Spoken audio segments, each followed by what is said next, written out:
Hello everyone, in this video I'll be showing you how to beat the Providence final boss mech fight in Stellar Blade. This is a fun fight. It's very challenging though because it's a ton of health. So the strategy at the start here is if you have full beta energy, you want to be using your triplet attack, their quadruplet attack, because it does have a stun which can take this out of its attack animations. But the dodge timing isn't too bad on this, but I prefer to go for the parry because you're going to be able to build up the beta energy to interrupt it.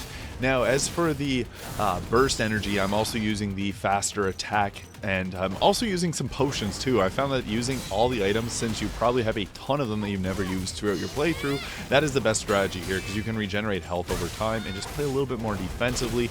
This is a fight that you want to go a little bit slower with, and you want to try to control the pace as much as you possibly can.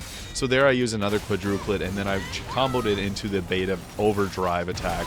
Now, for that I misread it, and I thought it was the second phase attack where it goes up, and there is one part where it can insta-kill you, so you have to watch out for the little targets, and you have to shoot them with your slugs. So there I just made sure that its slug gets attached just to make it a little bit easier for myself.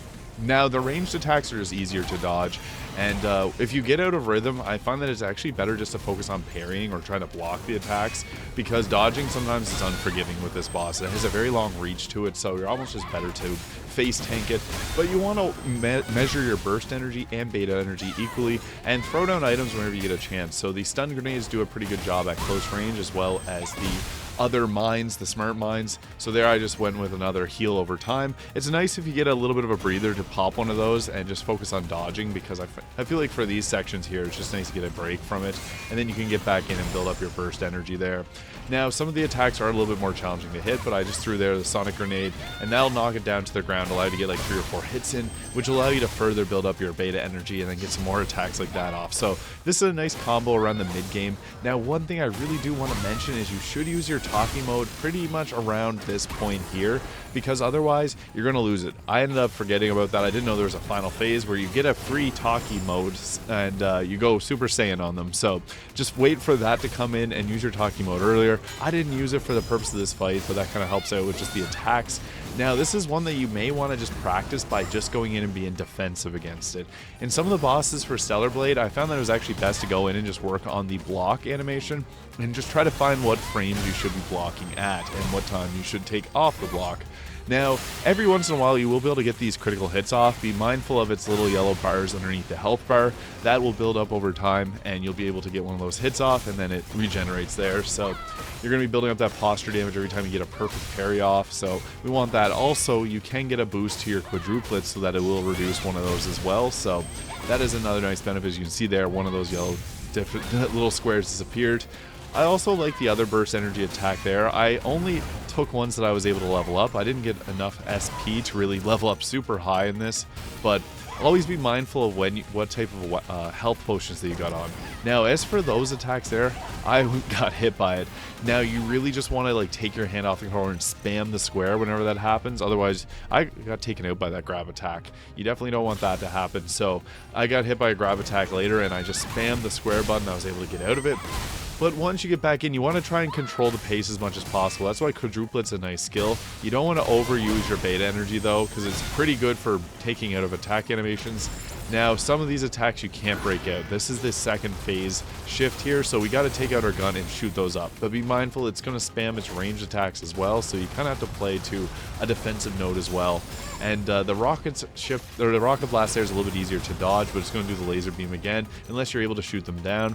And this is a good time to prepare your grenades and stuff as well, and work on your heals if you need a heal in. But then you're going to be able to get a critical hit in, which is nice. And again, I just want to recommend that you do use your talkie mode around here, because otherwise you're not going to be able to use it. So we're just going to continue on here. I really like that overdrive skill though, for the extra damage and attack speed that you can get. And that's why sometimes it's better to go for the dodge. But here is where I got hit with the grab again. Be mindful, if anytime you get grabbed, you do have to do this attack, so spam the square. I would just recommend holding the controller a little differently for those, because just tapping it normally isn't going to work as well unless you got a really fast thumb. So there it is. We're about to go into the next phase here. So after about this phase, we're just going to need a little bit more. I would again just try to focus on controlling the pace with this boss. Now, sometimes you can get these dodge attacks off and hold triangle or hold square for an extra powerful attack, and then get back into using your beta energy. One thing I also want to mention is I didn't use a circle attack, so the L1 plus circle, because I sometimes actually spam that when I'm trying to work on a parry or a block. So it's better just to not have it equipped, I find, if you don't use it. Especially for this fight, you can just do a respec at any time.